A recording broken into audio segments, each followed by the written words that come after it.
வெற்றி மாலை சூடி வரும் கருப்பசாமிதான்.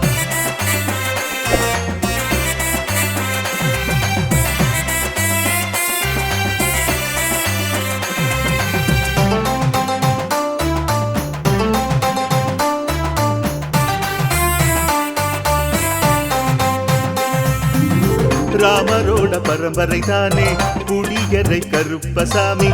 ஐயப்பசாமி சித்தரோட அருள் வாக்கு. முழு முதற் கடவுளை வணங்கி அரோகரா என்று முழங்கி பாண்டி சித்தர் வழியில் வந்த ஐயப்பசாமி. கருப்பசாமி சத்தியத்தால் காட்சி தரும் சாமி என்போம். மகிழ்ச்சியான அருள் வாக்கு தருகின்ற சாமி என்போம். எலும்பிச்சையாலே அனைத்து நோய்களை தீர்த்து வைக்கும் சாமி என்போம். திருநீரு தந்து பெரும் பாவங்கள் போக்கும் சாமி என்போம். பாவங்கள் போக்கும் சாமி என்போம். சமதர்மம் வளர்க்கும் நம்ம